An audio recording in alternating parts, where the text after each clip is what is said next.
Alright, and we should be live. Took a bit of a rest, and then I went to read the new Phyrexia March of the Machine storyline that Magic has posted, so that's what I've been doing. So, first I rested my eyes, and now I've gone and ground them to dust by reading that again, or reading anything online, so, you know, balance the good out with the bad. Alright, I copied this so I could export the video from our previous session.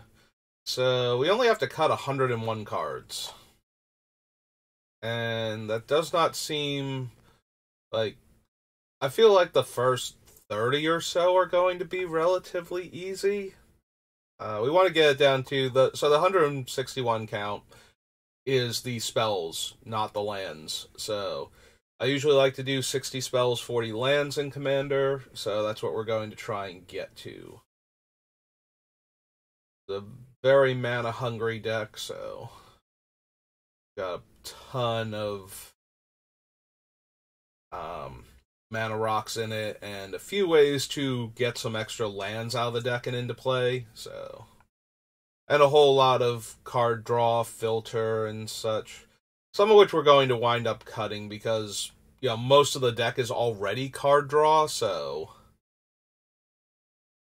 Having a few more cards that let me specifically draw cards that aren't already the blue and X spells and the Time Twisters, is probably not entirely necessary, so I think we're going to start by trimming most of those.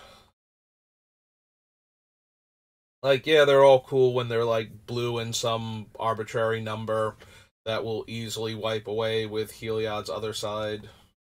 We're building around this guy, in case you thought it might be one of the other Heliods, you started with part 9 because it was the newest, or just because you saw me streaming it and decided to come in. Well, we are building around this Heliod. Specifically the backside of him, where all of your spells cost 1 less for every card your opponent has drawn this turn. Actually, I can leave that up for right now as the background. Let's see. Time Spiral, Turnabout.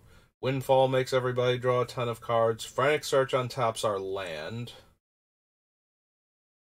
which is almost more important than letting us see 2 more cards, is if it costs 1 blue and it untaps 3 lands, then we are getting more blue mana back and more white mana back if we need it, so... Yeah, this is probably not a Rhystic Study deck. Sorry, Rhystic Study. It is finally a, whatchamacallit, the white one, white and 3, you get a treasure every time your opponent draws a card and doesn't pay mana for it. Smothering Tithe. We have finally made a Smothering Tithe deck, though. Yeah, this one might be the most all-in on Smothering Tithe I can imagine a deck being. I'm going to make my opponent draw 1 billion cards, and then I'm going to use all of that mana to finish them off, because it's probably not actually 1 billion, so we'll have to rectify that by making them draw more cards than they have in their deck. Or just by constantly recurring and recasting Eldrazi Titans until they have no permanence and no way to win the game anymore. Sculpting Steel, Oblivion Stone. Yeah, all these things get to say. We'll probably cut the Mycosynth Lattice. It's not super helping anything. It makes it so that the colored mana portion of our spells can be paid with colorless, which we can generate a fair amount of, but that's about it, and I don't think we need...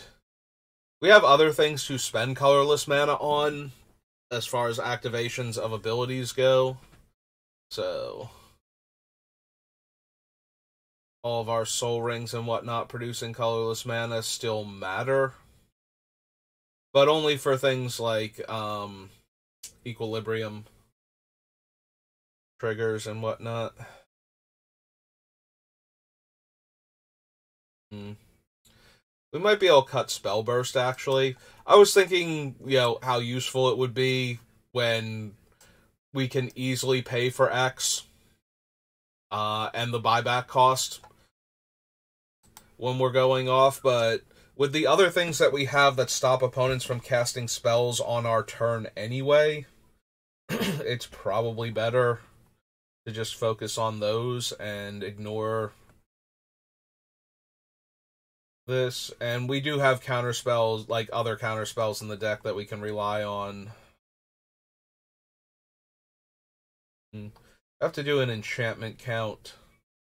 We don't have many because we're not super focused on the front side of Heliod, so getting back a dead enchantment doesn't really do a ton for the deck, but it's still something that we might want, to know about. Also, the enchantments that we are running, Training Grounds, Equilibrium, those are the two that immediately spring to mind as these are things I want to focus on. Training Grounds makes Heliod 2 mana cheaper, which means his initial cost is 4, we can pay 2 life for the blue. So if Training Grounds is in play, he costs 5 mana to put into play and flip immediately.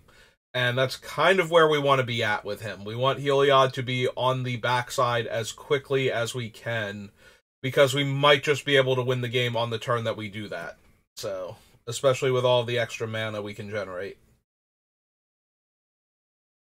Consecrated Sphinx is hilarious, and until we get to the end and I know we don't need him, we can probably cut Tezzeret's Gambit, though. So the Gambit is interesting because it doesn't cost mana when we're winning to draw 2 extra cards. You can pay 2 life for the blue, and then the 3 will be reduced by the massive number of cards our opponents have drawn on the turns that we're going off. So, but it's still only 4 mana total, or 3 mana and 2 life to cast before then, so it's fairly reasonably castable even if we haven't gotten that far. Also, we never added Omniscience to this deck. I don't know that it needs it. Like, once we get to the point where we're doing all of the cool things, do we really need Omniscience in play? Like, yeah, it frees up more of our mana to pay for things like the Equilibrium, which is probably, I keep using that as the go-to example, that might be our only really good place to stick a lot of colorless mana, is to use Equilibrium when we're bouncing back and forth between, like, Ulamogs and Cityscape Crushers and whatnot. So,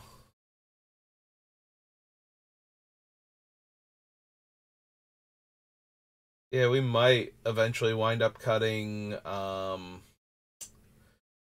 Everflowing Chalice then, because we don't need that colorless mana as badly as I thought we did.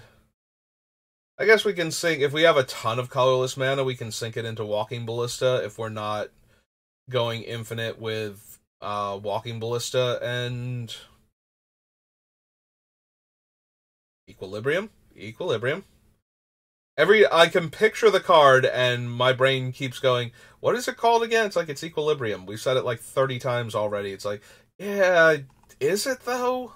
Is that really its name? It's like, yes, it's trying to say that it's balancing out by adding one and then subtracting the other. It's like, that's not how Equilibrium works. It's like, well, that's what it's doing. It puts down one creature over here and it gets rid of one creature somewhere else. So the flow of the creatures is getting balanced out. Brain's just like, okay, if you say so. I guess that's what we're calling it then. What did you want me to call it? And the brain has no answer for that because it keeps forgetting the name of the card every, 30 seconds. As I look at all these other card names, and they just kind of push the Equilibrium's name out of my brain for a second. It has to go find it again.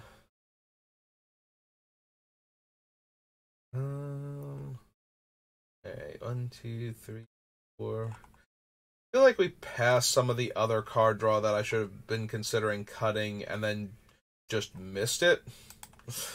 as I was focused on trying to remember the word equilibrium for the 15th time in as many minutes.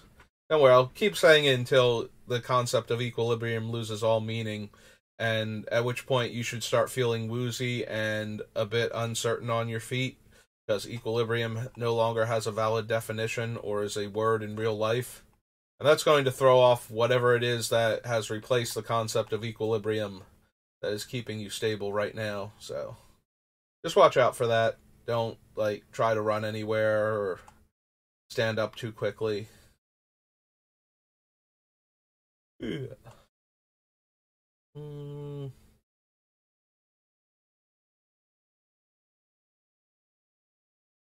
Alright, dig through time and treasure cruise. So we might be able to cut dig through time because of Thassa's intervention, which is just a better dig through time when we're winning, and about the same as dig through time if we don't exile cards from our graveyard. The only benefit to running dig through time is with all the time twister effects. If we discard lands we don't need at some point in time, or they otherwise make it into our graveyard, we can exile them before we start using one of the time twister effects to shuffle graveyards back in and draw a fresh 7, so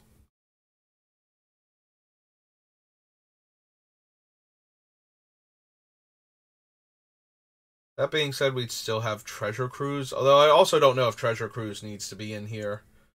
It's possible neither of them do, actually. We have so much other card draw.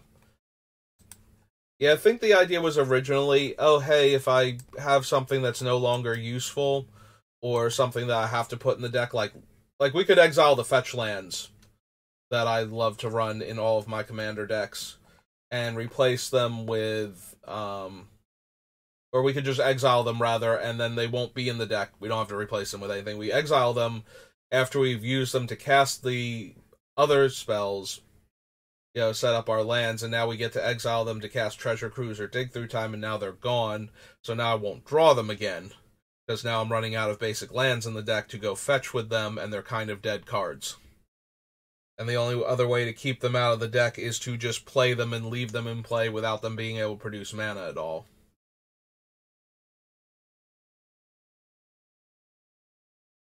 But yeah, we can just cut Treasure Cruise and Dig Through Time. They're not, incredibly powerful in this deck, and we have way better things to do. Or about the same things to do, but they're also better under other circumstances. Like I said, Thassa's intervention is, for the most part, going to be better than Dig Through Time if we're not exiling cards to cast it. So... And we only have, what? I want to say 8 fetch lands, because we can't run the red-green, red-black. Okay, so we have 7 fetch lands, or the black-green, because we can't run any of the ones that are comprised only of the other 3 colors. So, those 3 are out, so that leaves us with 7 fetch lands in the deck, so that shouldn't be too many.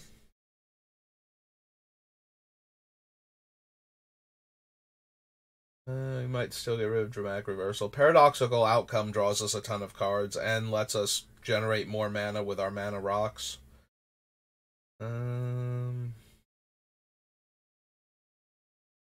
Breakable Formation, Dovin's Veto, Finale of Revelation.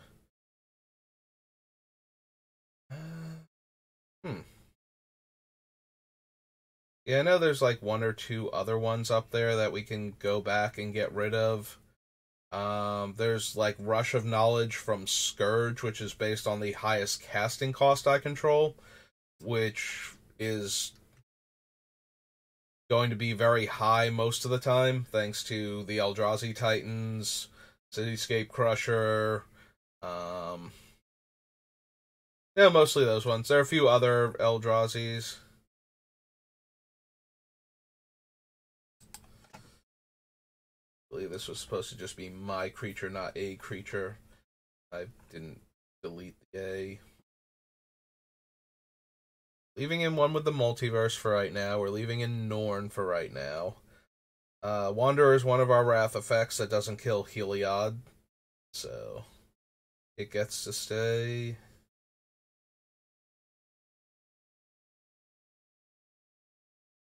Again, we probably don't need Archive and Ageless Insight. I'm not even sure we need either of them. Both of them do work with the Lab Maniac effects to make Enter the Infinite win the game on the spot, since we would draw our entire deck twice. And then win the game because our deck is empty.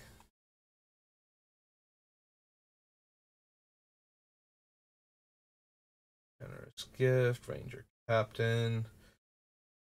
We could also cut Urza, and by extension the Winter Orb that I had originally put in here, because it works so well with Urza, among other things. The upside, though, to having Urza is that then we don't have to sacrifice the treasures that we make off of Smothering Tithe, unless we need white mana from them. We can just tap them for blue instead.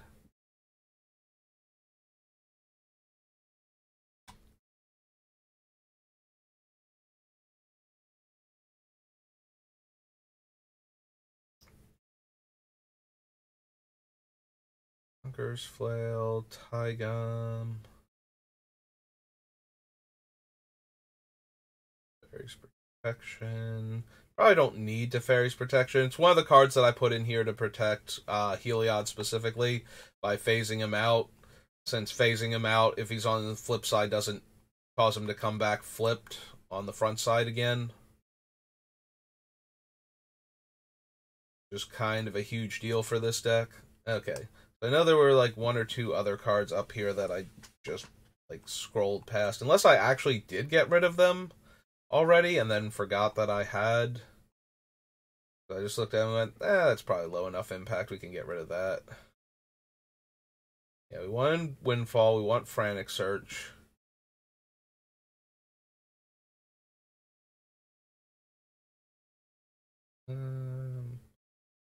Time Stretch. Yeah, there's Rush of Knowledge. Yeah, we probably don't need that one either. We'll lean harder into the 2 blue and X, everybody draws X cards effects, rather than things like that.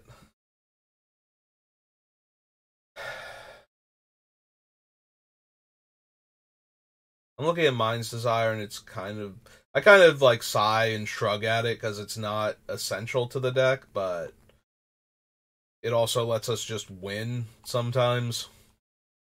There's a lot to be said about being able to cast spells for negative 20 some odd mana in any given situation. Like negative 21. It's typically going to be negative 21 colorless mana, depending on what else we have going on. So when things don't cost any mana to cast, it doesn't take much to just randomly go infinite casting spells. And at that point, Mind's Desire just gets our entire rest of our deck exiled, and then we can like cast Lab Maniac and then any draw spell. We can go like Lab Maniac, Jace, and then plus Jace and win the game. Because we've got 2 different Lab Maniac effects competing for which one of them is going to replace my drawing from an empty deck with winning the game. And well, we just got both of them out, so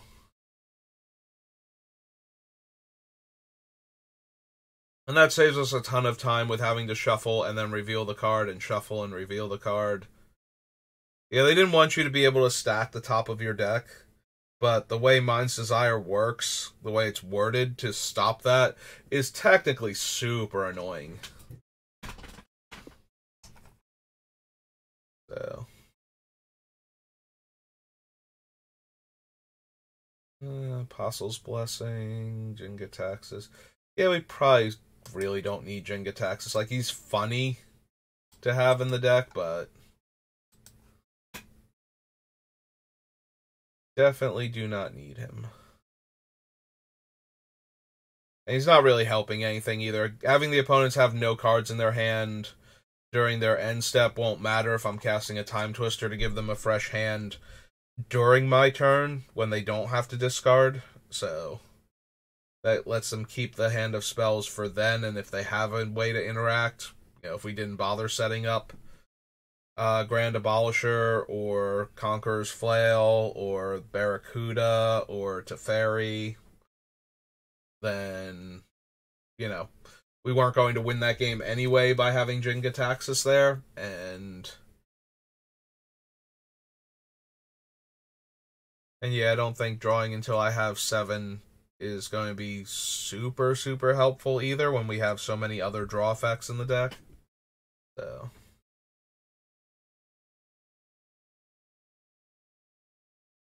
Conduit Ruin, Hedron Archive,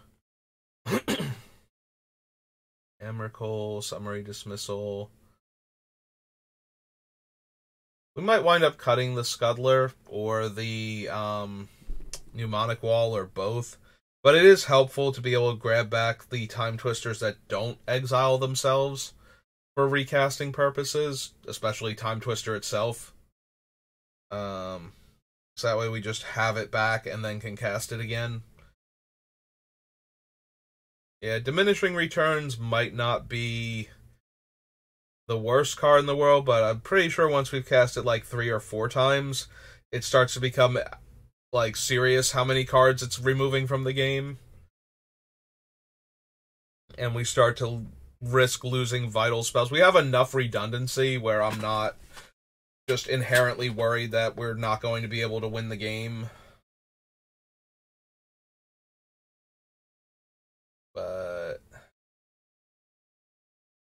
would not hurt to not have to lean on that particular one too hard as one of the few that don't exile themselves.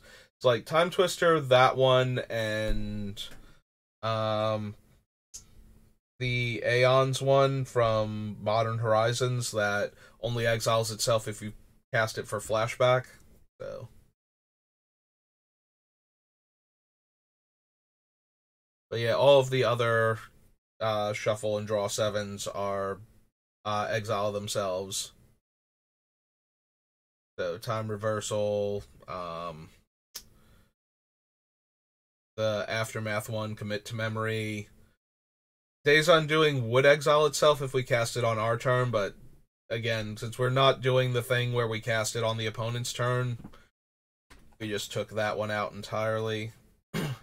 There's like one other... the Addendum one. I forget if the Addendum one exiles itself. That one was up here. Yeah, I'm blanking. There's Emergency Powers. Yeah, then it exiles itself. Okay. Could not remember. So that one also exiles itself. So yeah, there's only, like, the 3 of them that we can keep in the game normally. So I do feel we should be running Diminishing Returns because of that. And because we don't super need any one given card, so 10 random cards from our deck shouldn't be too much of an issue. Plus, it's a chance to play Diminishing Returns, and I haven't had that opportunity since 1995? 96? I think Alliances came out at the beginning of 96. So, yeah. That was the last time I ever played with Diminishing Returns, was way back then. It's a Time Twister for, like, 1 extra mana, but also, like, $70 some odd cheaper, or however much Time Twister was at the time. I think Time Twister was in like the 75-80 range back then, and Diminishing Returns was something I could open from a booster pack. And since I wasn't playing Vintage, there weren't a ton of one-ofs that I had to worry I was going to exile forever and never be able to get back.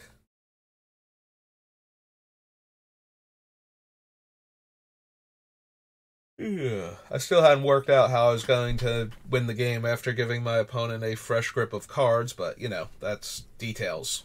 The important thing was I got to do something that the Power 9 does for, like, 1 extra mana. So, obviously it was an insanely powerful card and I should be running it.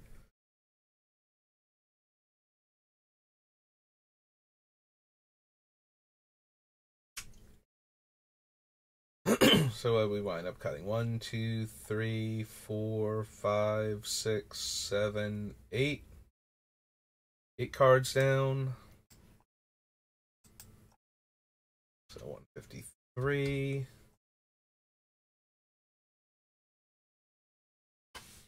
Hey, 97 more cuts and we're good to go. Almost got rid of the entire clipboard again. I'm sorry, clipboard. I will remember. We're doing my best to. Yeah, we can probably cut Winter Orb. We have, like, Huricle's Recall and Rebuild also to mess with that. It's a little tempting to leave it in.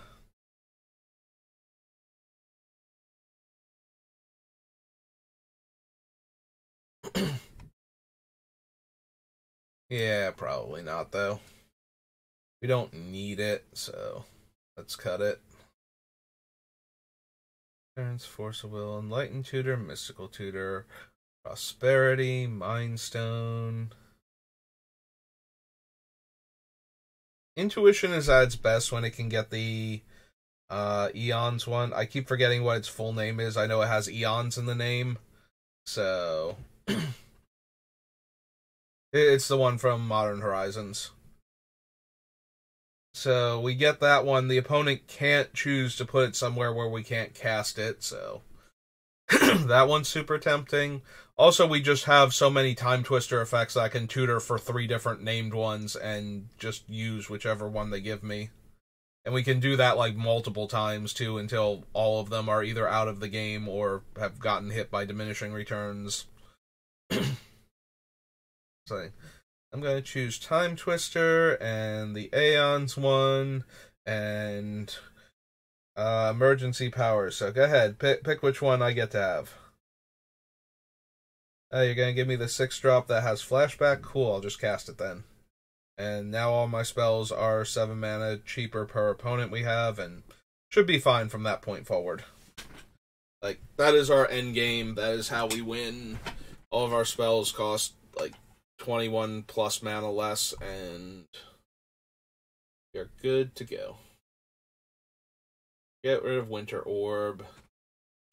Palinchron also lets us generate infinite colored mana, so like once he costs 5 less to cast, then he's 4 blue and 2 to cast and bounce, and he untaps 7 lands. So as long as we have 5 blue mana sources and at least 1 white mana source to go along with that, we just have infinite colored mana from Palinchron showing up. Might be able to cut... I have to check and see which ones we have to protect Heliod. We can probably wind up cutting Reverent Mantra and or Misdirection, depending. Long-term plans. We cut a bunch of the card draw spells that would let us draw this, because the ones that draw 7 all shuffle our hands back in for the most part, so that will change where the cards were and long-term plans won't happen. So it's only the everybody draws X or I draw X cards now that get this off of long-term plans. It's also the only ones that get it off of the Enlightened and I can see the white one in my mind. Or no, Enlightened is the white one. Mystical Tutor. Mystical Tutor is the blue one. That's where the misfire in the brain was that time. Enlightened Tutor, Mystical Tutor, but they put them on the top immediately, so even if we don't have card draw, it's 1 turn cycle to get to them, or, we ideally cast them at the end of the turn, untap with the card on top of our deck, and we win, so... Again, I do have to check and see what enchantments we have, though. Make sure that's worth it. We can probably cut Urza, too. Although, that's true. Urza gives us something else to do with all of the colorless mana that we can generate with this deck. Does he take any blue to activate his ability? Because if he doesn't, and he's literally just... Colorless mana.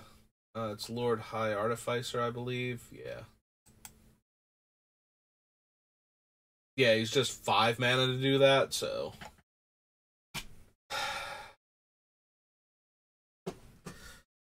We do have to spend that 5 mana. It's not, it's an activated ability, but we do have so much colorless mana potentially from several of our sources. Like, if we Heracle's Recall and we bounce the Chalice, then we just have so much colorless mana. Like, the Chalice by itself, with 1 draw 7, we can activate Urza twice for every time it gets bounced or untapped. Just from that. If we manage to cast another draw 7, we get to activate Urza 4 times per Chalice. So, because the Chalice is, double X, everybody's drawn 21 card, or everybody's drawn 7. We have 3 opponents, 21. Don't want to spend the other mana on it, so that's 20. So that's 10 charge counters. It taps for 10. And that's where that math comes from. So, if we make everybody draw 7 again, we now have 42. So our Chalice comes in on 21, and we get to tap it and activate Urza 4 times, and have some mana left over. And then if we bounce it again, yeah, so we get to do all of the fun stuff over and over again. Until we have one, ideally, all of these are with the idea that we will eventually win the game. Yeah, I said this before when we were looking at Mnemonic Deluge. It's cool and all, but most of the things that I would cast 3 times, a lot of them have X in the casting cost, so we can't do that. Which just leaves the Time Twister effects that have gotten into the graveyard that I would probably like to recur. Also, casting them 3 times means we have to respawn to the one resolves, and we leave the other 2 on the stack and take advantage of the fact that Heliod gives all of our things flash in order to keep casting. I mean, it works. Like, it's not the worst idea in the world, but we can probably do better without it, or at the very least, we don't need it here.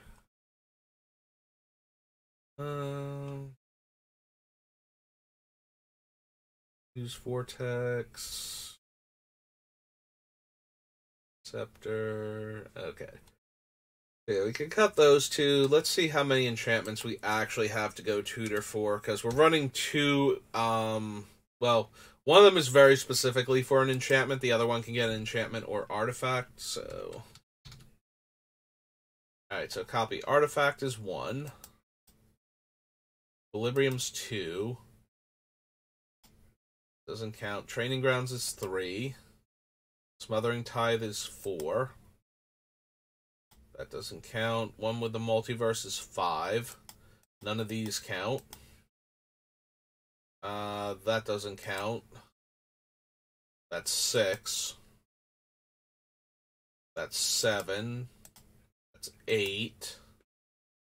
And then we're back at the top. So we currently have 8 enchantments in the deck. So I don't think we need Idyllic Tutor.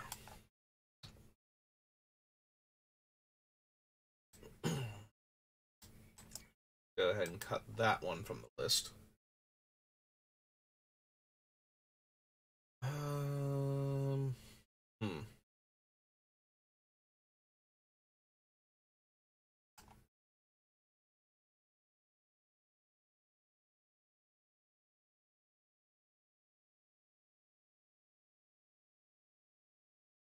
Alright, what are our comes into play abilities right now? Because I'm actually curious about that for Norn. I'm still planning on running her, but if we don't actually have that many, we might possibly be able to get away with cutting the handful that we do and running like a Torpor Orb on top of that. So, see, comes into play abilities were invented in Visions. And there. I'm not joking about that either. Before Visions, there were no comes into play abilities, I think. I'm trying to remember if there was anything close to it. I think every creature just had a static or a combat damage trigger before then. So, oh, that's true. Palancron untapping the lands is kind of a big one. On the bright side, Norn reduces the amount of blue mana we need to have. Because before we needed 4, now, or 5? Yeah, we need 2 to put them down, 2 to pick them up, and 1 that can be floating. So, now we only need 3. Yeah, Norn can stay. But I do want Palancron, so...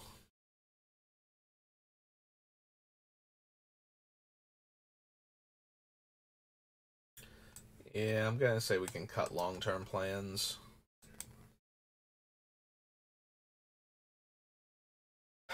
Can probably cut Mind's Desire too. Oh, real quick for the Mind's Desire, or more accurately, so approach. If it was cast from your hand, you cast another spell. So hitting approach off of Mind's Desire or Urza does not work then. And that's what I was thinking of too. It's like, that doesn't work, does it? Correct answer is no. No, it does not. So...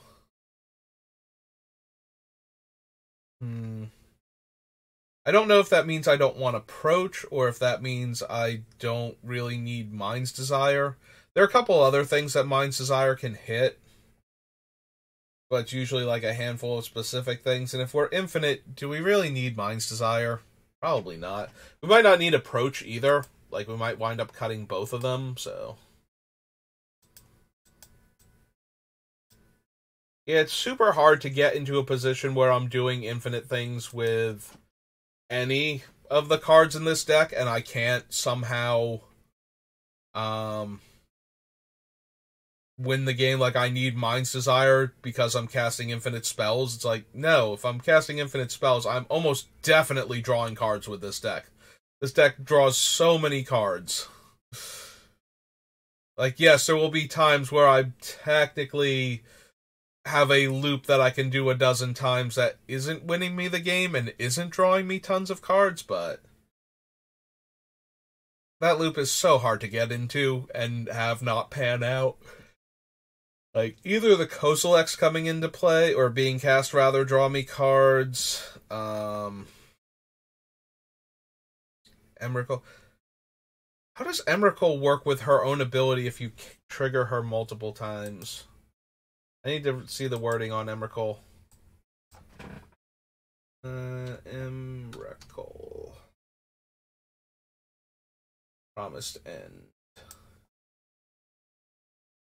So, when you cast a spell, you gain control of target opponent during that player's next turn. After that turn, that player takes an extra turn. So, do they stack or do they overlap? The player you're controlling is still the active player. You also continue to make your own decisions while controlling another player. Make all choices. You can't make the affected player concede.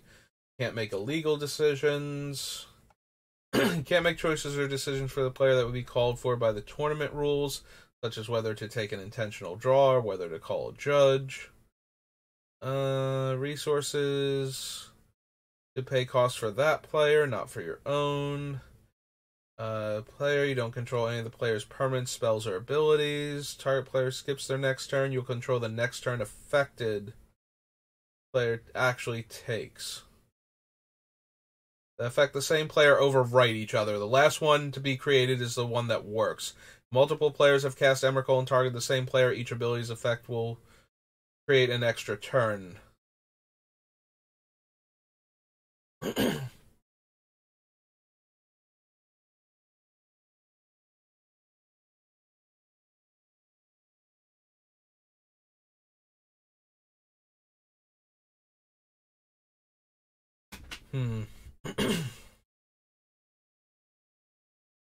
So, multiple player controlling effects that affect the same player overwrite each other.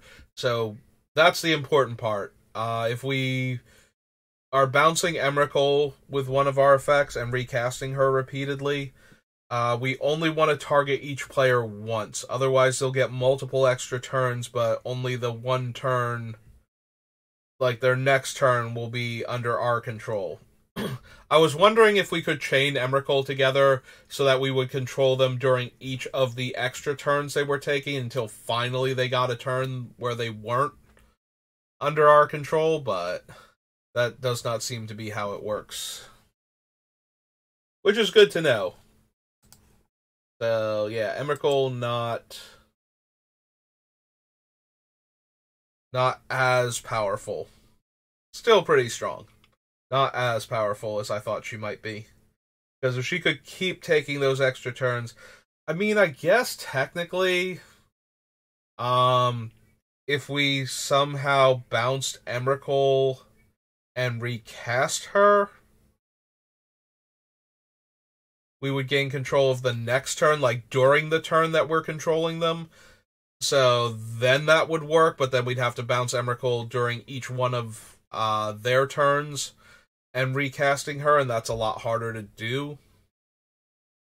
It does help that Heliod is letting us cast things at instant speed, so it's not entirely impossible to set that up. Anyway, it's something to consider, but not necessarily the most important thing right now, I guess. I did want to know how it works so that I know like what I'm doing with Emrakul in these scenarios. And the answer is not to just keep casting Emrakul and bouncing her and recasting her, because that might end very poorly for me.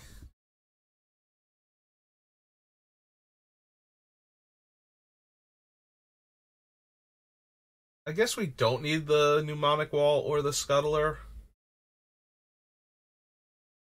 Although if we cut both of them, once Time Twister is in the new graveyard, if we've gotten rid of all of the other ones that can shuffle it back in, then we can't regrow it anymore, so I want one way to regrow it at least.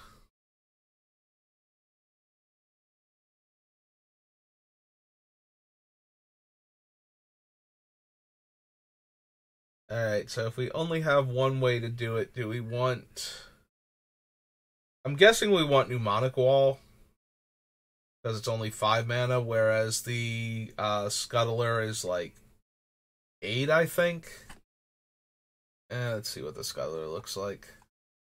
I think it's 8 or blue and 6 for the Emerge cost. Yeah, okay. The only upside is that when we're doing the cool thing, Scuttler is free, and that's the time I most likely need to return something. So yeah, maybe we don't want Mnemonic Wall then. Mnemonic Wall is the one where we only ever have to pay a blue when we're doing our cool thing, but Scuttler is A, a cast trigger, and B, colorless entirely. So if we've made an opponent, like each of our opponents have drawn 7 cards, then it's free. Like it's negative 21 to cast, it starts at 8. We don't get a rebate on mana, but we also don't have to pay anything, and then we have cast it, so we're good. And then we have all of the other Time Twister effects to get things back. If so it has to get to like a really bizarre point where we don't have access to any more other Time Twisters, and the scuttling thing that we just cut, or not scuttling, we cut Mnemonic Wall. The Scuttler has to not have its ability resolve when we cast it. Like, they have to counter the activated or triggered ability, which is entirely possible, and against the decks that I'm planning on running this thing against, probably something they should be doing. Because I've seen a bunch of decks lately that are using the Oracle of Thassa Demonic Consultation combo to just end the game immediately as a thing they can randomly draw. So,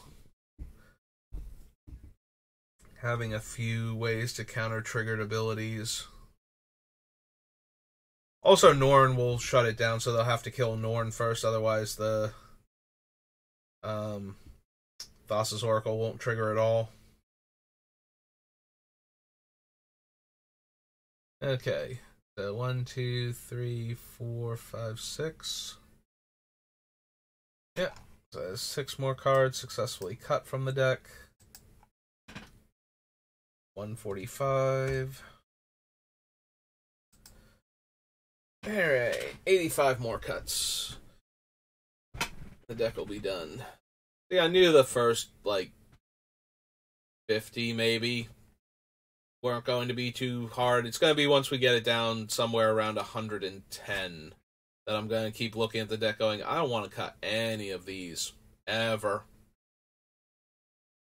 And we're going to have to, and I'm going to be sad. Alright, and Time Spiral, which also exiles itself. I don't think I counted it when I was counting all of our different wheels. Well, all of our different time twisters. Alright. Real quick, let's protect Heliod. How are we protecting Heliod? What spells, specifically protect my permanents? Because, yes, all of our counter spells can protect him also, but I did put a bunch of cards in here specifically to save him, so let's see what they are. Make sure if we want any of them, all of them. I feel like Misdirection is primarily in here to protect him.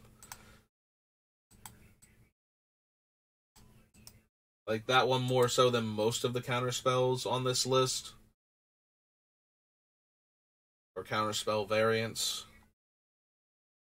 Greaves is in here primarily to protect him. We don't care if players can target our Eldrazi. That's normally not much of an issue with this deck. I mean, it is terrible if they swords or path one of them when I'm about to do, the infinite bouncing loop, but other than that, I suppose we're good. Is Equilibrium specifically another creature? Can I just chain the same creature together? Oops, not an E. Whenever you... Oh no, it's cast. It is a cast trigger. Equilibrium is also a cast trigger. We are so close. If I cut Palancron, we are so close to not caring about Torpor Orb effects.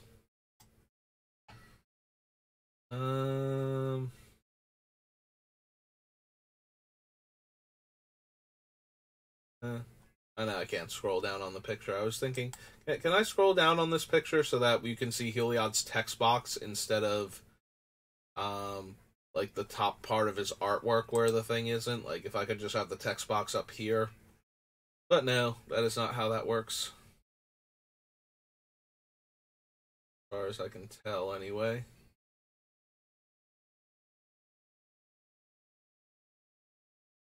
Alright, so you're looking at the things that protect Heliod. So Lightning Greaves was on the list. No to those, no to top. Curio. Can probably cut the repeal, but we'll come back to it later.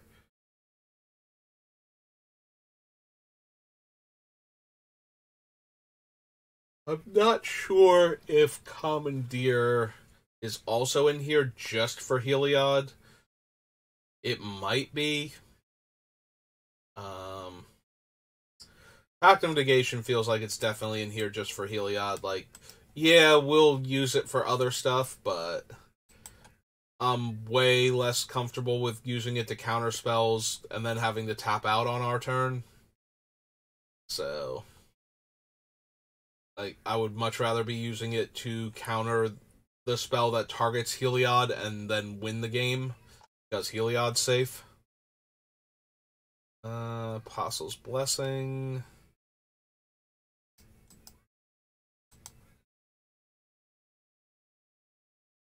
Reckoning, Maniac.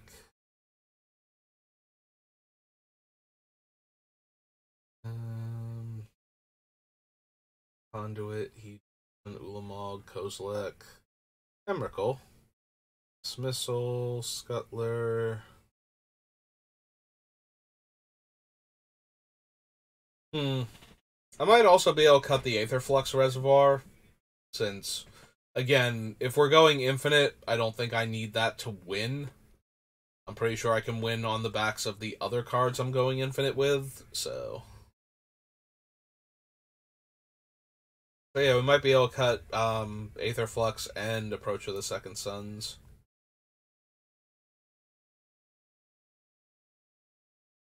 Breakable Formation is definitely in there to protect Heliod.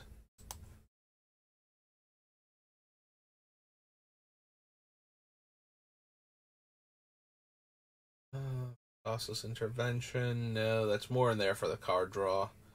Keep Safe is definitely meant for keeping Heliod safe specifically. Linvala is in there to let me choose between Hexproof and Indestructible and give one of those abilities to all of my creatures. Dash. I do feel like I put an Offer You Can't Refuse in here also to protect Heliod more so than anything else. Slip out the back. Of the Multiverse, Norn, Eternal Wanderer, Time Walk effects, Time Twister effect, Ephemeral Shields.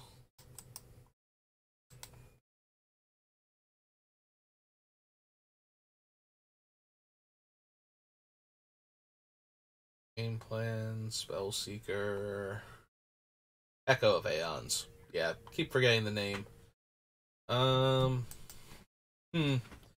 Yeah, now I guess Force of Negation is primarily in here to protect Heliod on other players' turns rather than just to be a free counterspell when I'm trying to go off on the player's turn, which is originally what Force of Negation was going to do.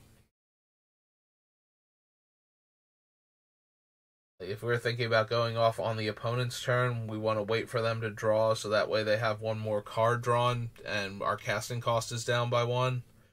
And then we make them draw a whole bunch of cards. And then hopefully we win. But now we're doing this all on our turn, so Force of Negation is just going to be there to protect Heliod until it cycles back to our turn. But yeah, it kind of falls into this category now too. I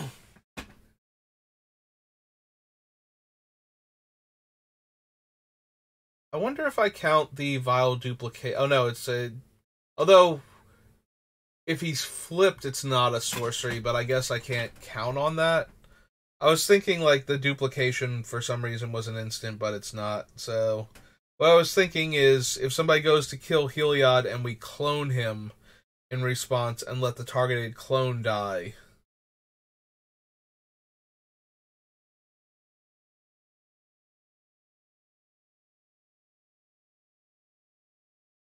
Timely Ward is definitely in there for Heliod, so we'll grab that, because I almost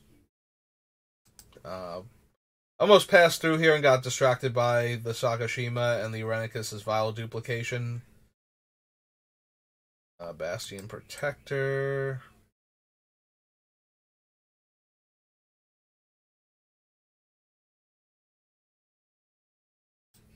Oops. How do we not get the B?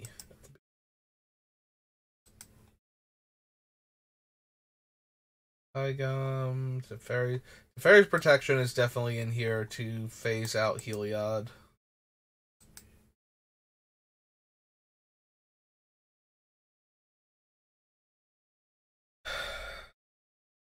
I mean, yes, Guardianship and Flawless Maneuver are also in here to protect Heliod primarily, so guess so. And Crescendo.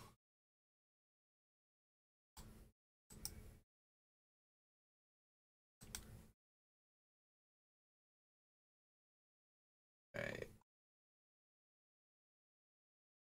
That was draw. Oops. These were the draw effects and the mana rocks. So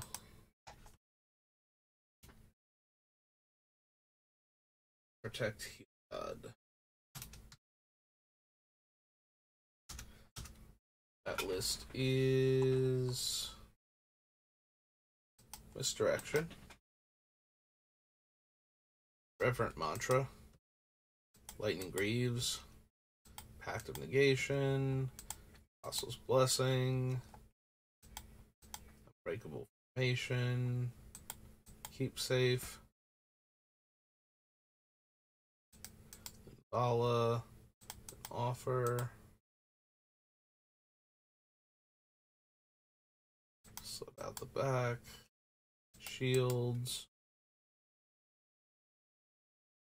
Force of Negation, Timely Ward,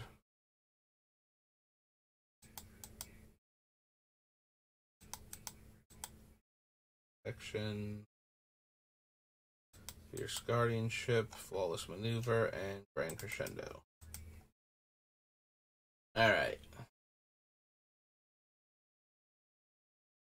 So which of these do we not need to protect Heliod? Because it feels like an awful lot, and I don't think we have room for all of them. I missed something, right? Bastion Protector does not have Flash.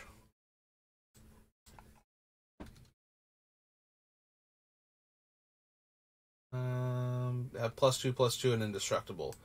So I think we can cut the Protector then.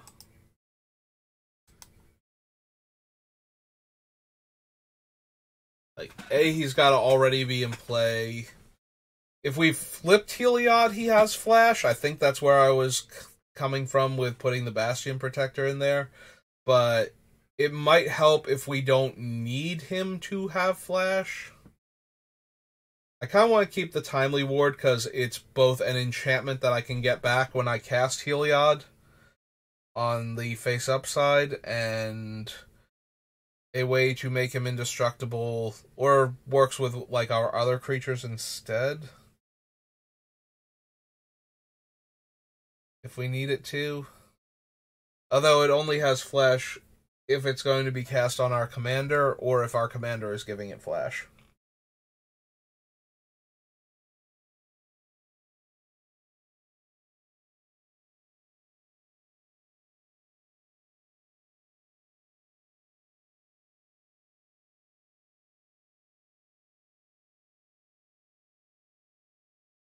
Part of me likes the versatility of a card like an Offer You Can't Refuse, where we could counter a potentially game-winning play from the opponent just as readily, but I also like the two phase cards, Teferi's Protection and Slip Out the Back, because they are the ones that are hardest to, like, you just have to respond to them by killing Heliod again, is what it is.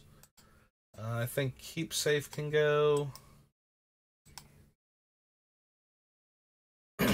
That's the other issue, too. Like, some of them give protection from things, and some of them give indestructible, and some of them give, like, hexproof and whatnot, but very few of them do. Like, granting hexproof this way is primarily a green function of the deck.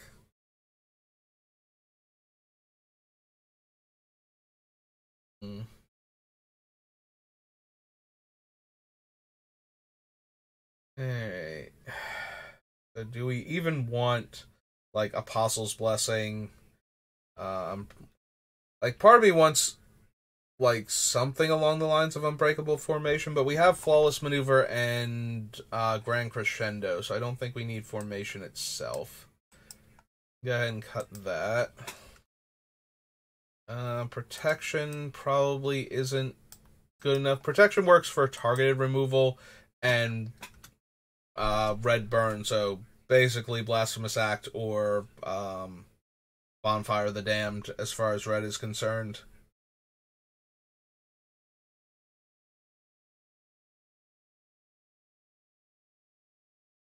Does that mean we do not want the Apostle's Blessing?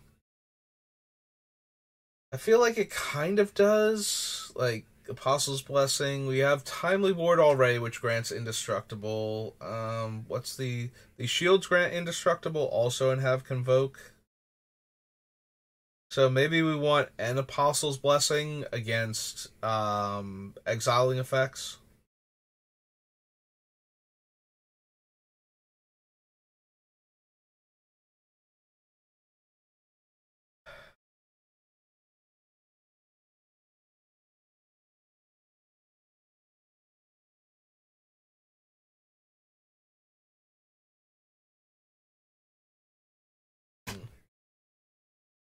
Yeah, I'm starting to think the ephemeral shields can go. Like, we'll leave the Apostles' Blessing in for right now. I think. Maybe not. Maybe I just have to counter the spells that exile Heliod and protect him from anything that just destroys him with the other ones.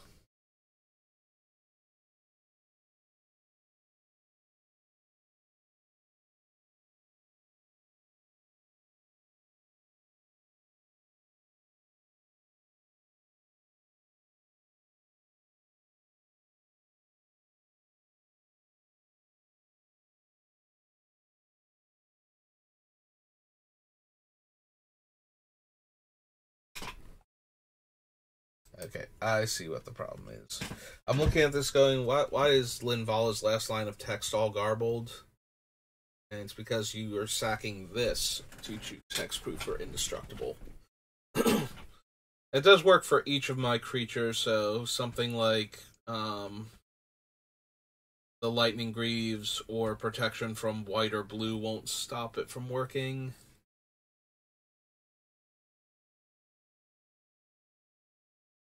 I kind of don't mind running Misdirection because it also works for other reasons.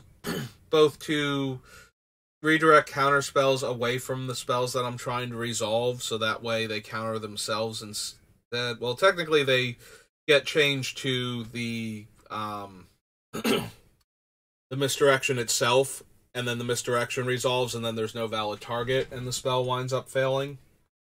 Excuse me.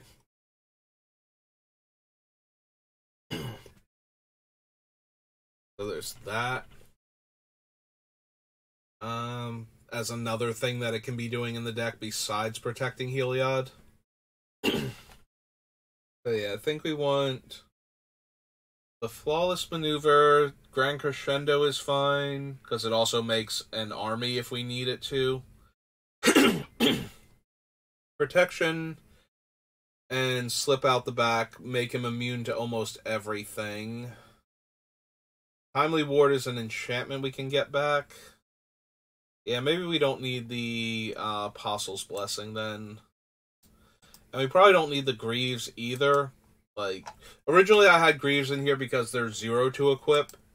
So we can play them ahead of him and just have them be in play. But if he's going to die to a Wrath effect at that point, we can't target him with any of the other things we have to protect him, so...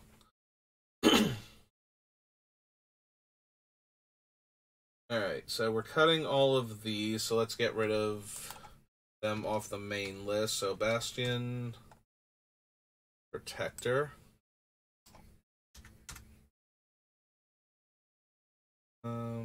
Keep Safe, and then Unbreakable Formation.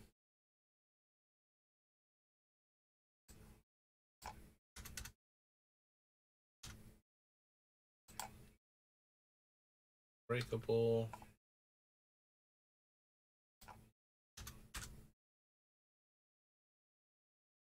Reverent Mantra. Sorry. I know what I mean. Reverent Mantra. Ephemeral Shields.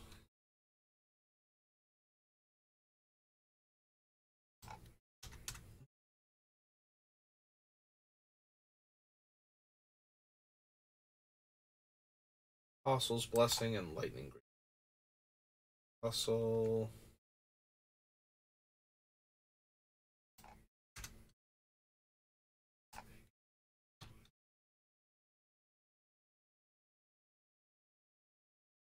H.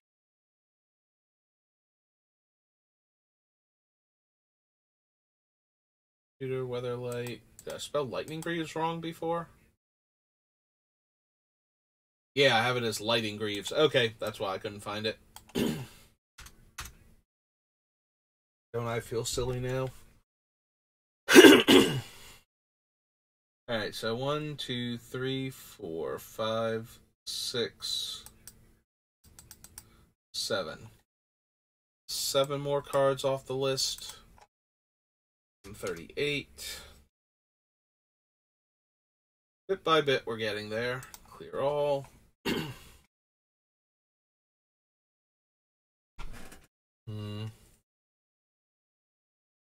Other subsections can we look at?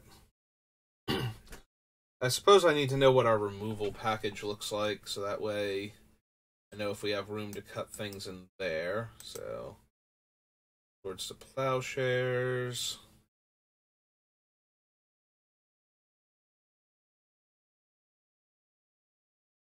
Fishing. Lay for enchantments. About windfall. Jar, dynamo, misdirection, dismantling blow.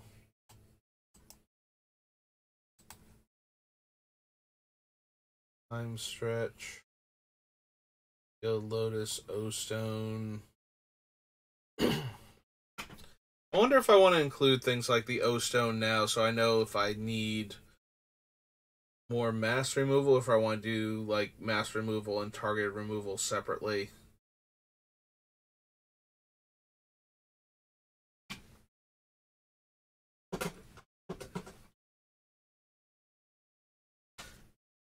Suppose I don't have a ton of mass removal in this deck, so we can compare them all together anyway. But yeah, let's add the O-Stone. Top, Mikokoru, Sky Scribing, Turn to Dust.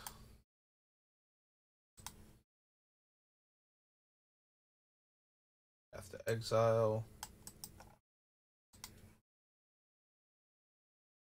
All is dust.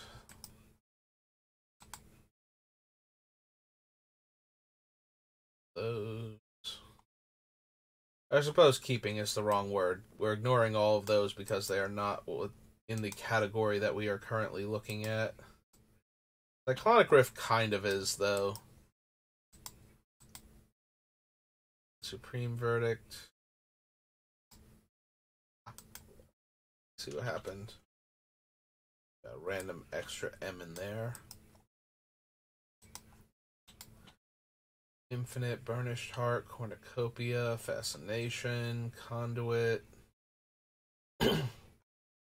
Dismissal, Paradox. Oh, right, the reservoir that we can probably just cut. Well, one of these times I will remember it as we're going through the thing and just actually cut it from the deck.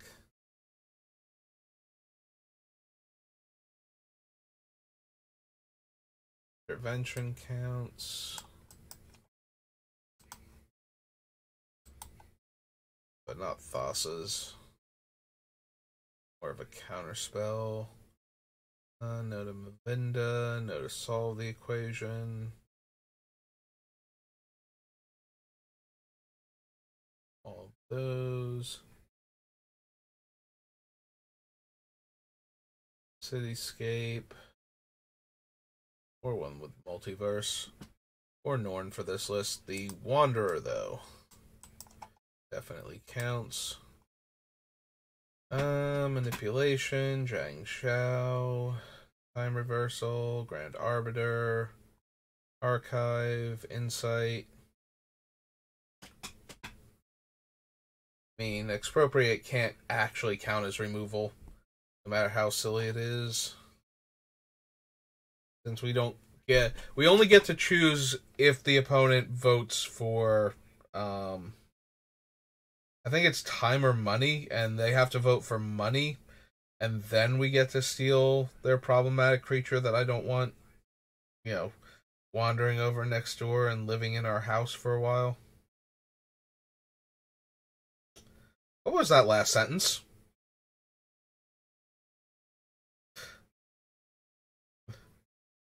What was that last sentence? I was talking about expropriate.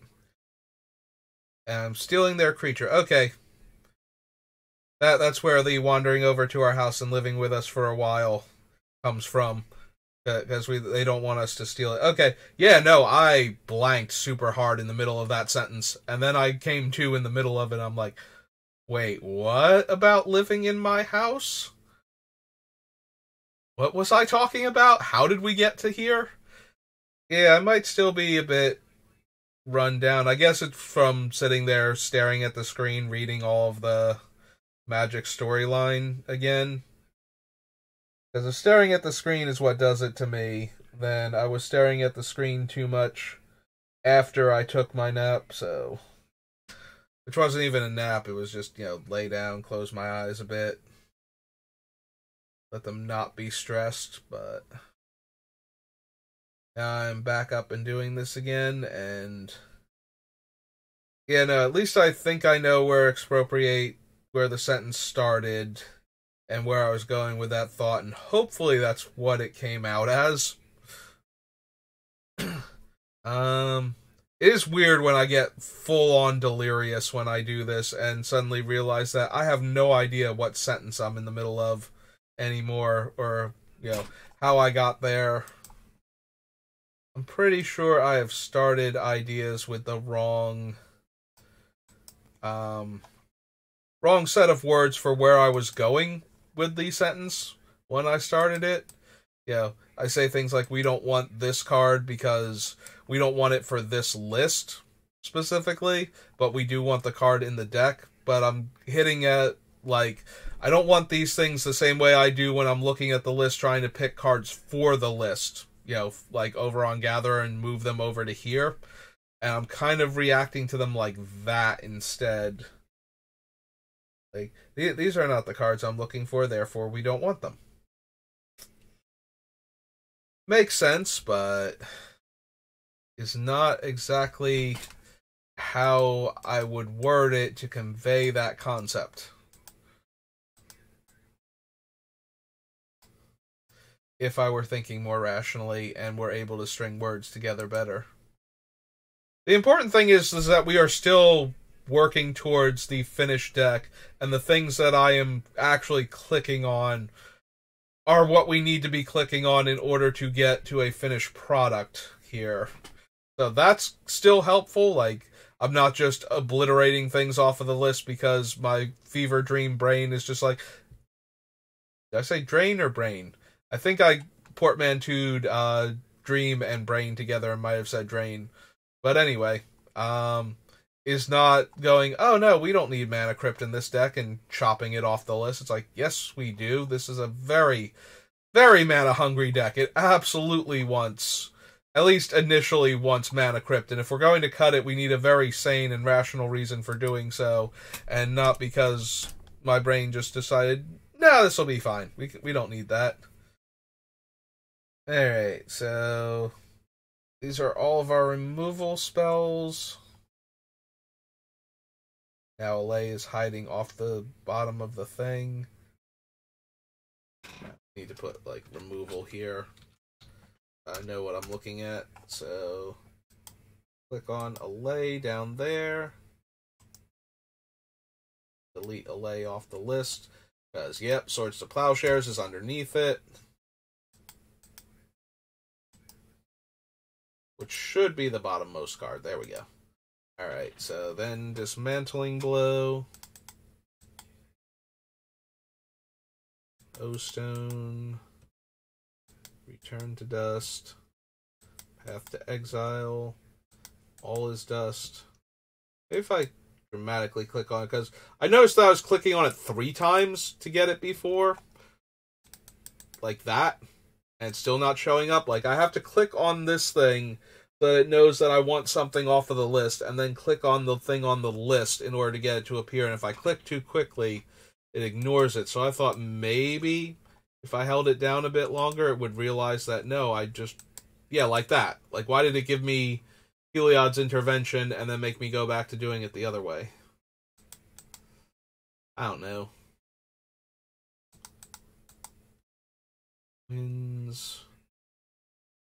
Slash the ranks. Oops. And that one it gave me twice. Aren't you just ever so helpful? Slash the ranks the last one, though? Okay, it is.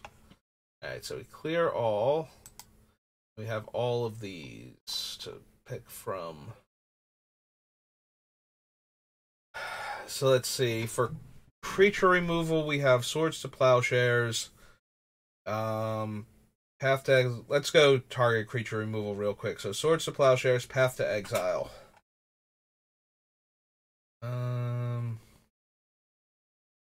Technically, Winds of Abandon can hit one creature if we want it to.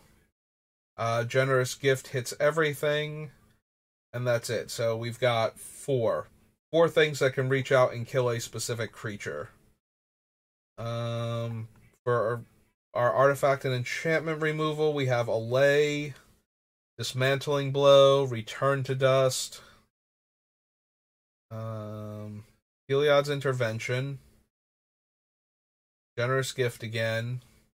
So there we have 5, and I'm wondering if we cut the Allay then. I always feel bad because Allay and Shattering Pulse are almost universally on my initial lists for white and red respectively. And the fact that they can't destroy both, especially the white one, just keeps...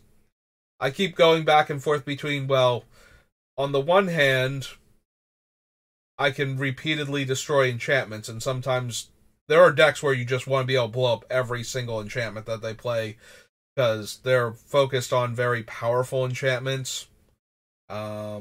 Everything from, oh god, I used to play against somebody who used to have the white, blue, black fairy that made a 1/1 every time you cast an artifact or enchantment.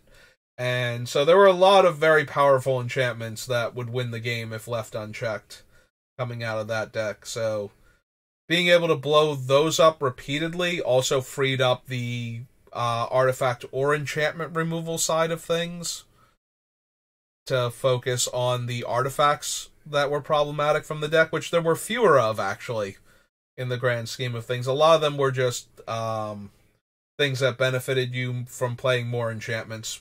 More was basically what it came down to. Like Helm of the Gods or whatever it is, like the equipment that gives your creature power and toughness based on your enchantments in play. So being able to free up the artifact or enchantment destruction to focus on any problematic artifact, or like other artifacts that other players are playing while you destroy all the enchantments from somebody, makes Allay very tempting. If we leave Allay in, I feel like we have to lose Dismantling Blow.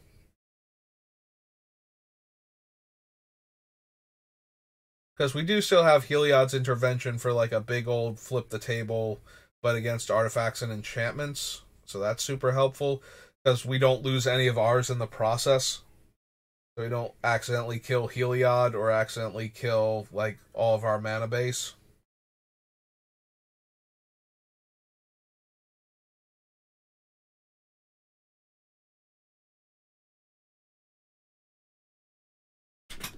Alright, so Dismantling Blow can probably go.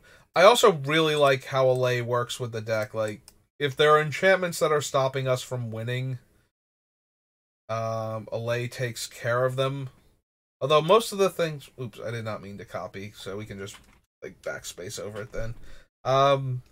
So, the biggest things that stop us from winning right now with how our deck works are a creature and a planeswalker. So, Notion Thief is terrible for us. If they resolve a Notion Thief, and we don't kill it immediately, we probably just lost out on 7 cards and have no hand now. So, that's going to be an issue. Fortunately, with the way the Time Twister things work, they do have to cast it before Time Twister resolves. So, if we have an answer in hand, we get to kill it there. So it's not like they get to go, oh, you cast it, and now I have it. Now I have Notion Thief in my hand, so now I'll stop you from drawing cards, because there's never any point in time where we don't like, they can't interrupt the resolution of the spell is the thing. So, with Notion Thief. So that's one of them. The other one is Narset, Parter of Veils, which currently right now we deal with by Generous Gift and attacking her for damage. And I guess O-Stone. All his dust would kill her too. So maybe it's not that bad.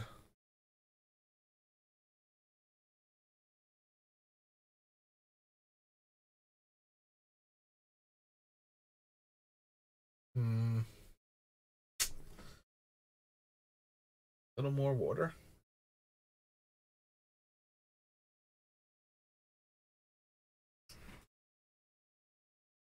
Alright, so we got rid of Dismantling Blow.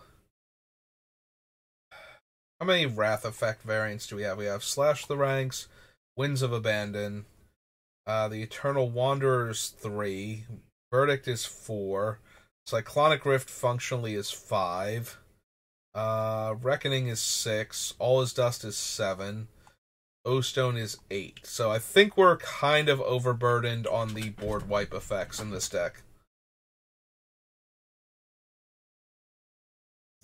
Slash the Ranks will kill Narset because she can't be a commander, so that helps a little bit.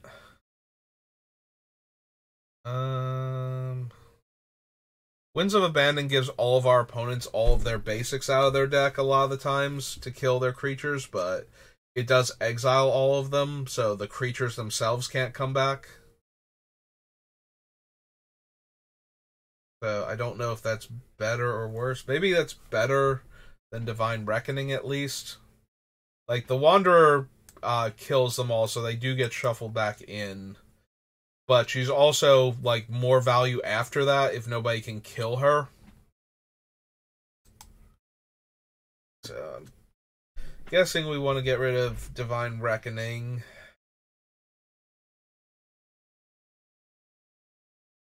We probably want to get rid of O-Stone, too, and just lean on the All Is Dust, since All Is Dust won't kill our mana ramp. O-Stone is good if we have to kill very specific artifacts that have gotten into play and we don't care. But we have the Heliod's Intervention for, just like the little bit of that we desperately need. And then for targeted removal, we still do have Return to Dust and Generous Gift. And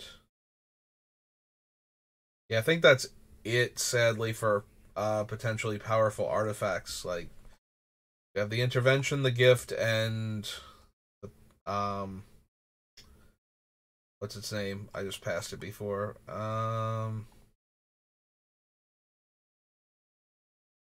Oh, Return to Dust. That's the one I was looking for. Did not realize it was right there at the top. Alright, so Dismantling Blow, Divine Reckoning, and O-Stone can definitely go. So let's cut those out. Dismantling Blow.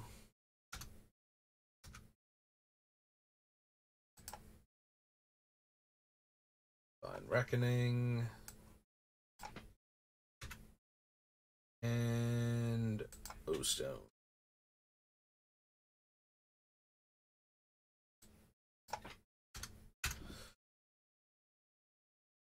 Okay, so 3 more cuts. Us down to 135. So 75 more cards to go, and we will have everything off the list. Alright, so that was an hour and a half, and I am getting just a bit weird. I started pulling back from it towards the end there, but I feel like if I keep going, eventually I'm going to start getting loopy again, so rather than do that, rather than obliterate my clipboard again, I think we're going to call it there. I'm going to go do an F&M in a little while, hopefully, so if not, if that falls through again, and I can't get like some games of Commander going or something over there. Honestly, I don't know if I'm going to go back. It's just so frustrating. Like, the one place I used to play at, we basically managed to draft almost every single week, even if it was only like, you know, if it was 4 people, that was bad, but, you know, we did a draft. This place, it's like they've got 30 people there playing Magic, and they can't get, like, enough of them together to go, yeah, we'll draft. Like, we had 6 in theory last week, and then one of them was like, nah, I don't wanna. I changed my mind, and then the one person was like, well, 5 isn't good, and they bowed out, and then the other one was like, well, 4 isn't good, and it's just like, cool. I just drove all this way and stood around for like half an hour, because I got there a little early, and now it's like, no, we were going to draft, and now we're not going to, but yeah, I gotta figure out dinner before then, so I'm gonna call it here. Like I said, I'm like trailing off and whatnot. So thanks for watching. I hope you've enjoyed my delusional ramblings as I build Heliod. And we're getting there. Like maybe 1 or 2 more videos like this. Hopefully with more coherence from your host here. And we should be done, actually. So there's a very real chance we're finishing Heliod this week, which I think we started him this week. So that would be insane if we actually just plowed through this and built a actual functional commander deck within 1 week's time worth of streams. That would actually be very impressive to me, so I feel really good about myself if we pulled that one off, especially one where we didn't have a very clear... Like, Yarok, we were trying to build around the poison mechanic, so that kind of locked us into a bunch of sets to draw cards from, and certain things just had to be in the deck in order for it to function. With this one, we still have that, but they're not from specific sets. They're all scattered across all of Magic, and we had to bring them together. So if we got a deck together that quickly, I feel really good about myself, so... Anyway, I will see you all next time. Thanks for watching, and have a good rest of your day.